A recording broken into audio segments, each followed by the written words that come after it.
بسم الله الرحمن الرحيم الحمد لله رب العالمين صلى الله وسلم وبارك على نبينا محمد وعلى آله وصحبه أجمعين. Alhamdulillah, we're out here in the Sahara of Arizona, the desert of Arizona. Subhanallah, kama tarawna. And we have the cactuses, mashallah, tabarak ar-Rahman. Subhanallah, this is a khalq that, subhanallah, I've never actually seen in person except for one or two times. And it's upon the Muslim in reality that they come, and this is kind of the issue with the major cities in America and throughout the world, that Philadelphia, New York City, and Baltimore, and Paris, and Chicago, and London, these places that are just these urban cities, because you don't really get to experience the creation of Allah subhanahu wa ta'ala like this. You're stuck on subways and buses and buildings, and a person is very rarely he can come out and experience something like this, subhanAllah. If it wasn't for the fact that I mentioned where I was, and perhaps you've seen the cactuses, you wouldn't even think I was in America, subhanAllah. So this is, it's beneficial for a person in reality. He's able to come out here and actually disconnect and, just hike and just be in nature.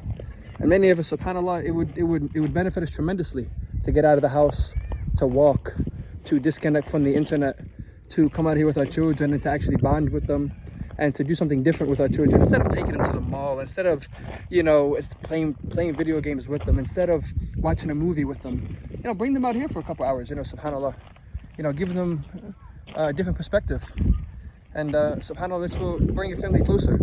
Be able to see the creation of Allah subhanahu wa ta'ala in this regard, to be able to do something physical like this, of hiking, is beneficial, something that the Muslim should strive to do if he has the ability. If he lives in an area where he's able to come out here, subhanahu inshallah to try to do that multiple times throughout the week, to give his brain and to give his body and to give just his nafs just a rest from the dunya, from the running and the working and the stressing out and the overthinking. And subhanallah, just come out here and bring your family and just enjoy, or come out here by yourself and be able to just clear your mind, subhanallah. When it's very rarely that a person can be in just pitch quietness like this, just straight quietness, when you don't hear nothing.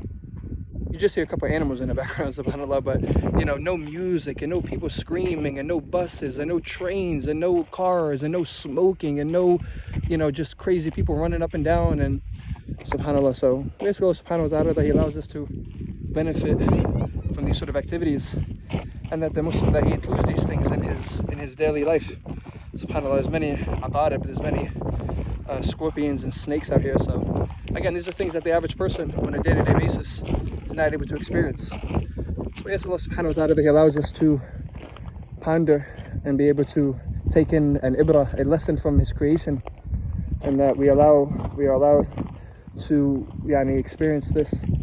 We are allowed to come out here and to clear our minds, to ponder, to have a clear mind, to think, to reflect, to perhaps make istighfar.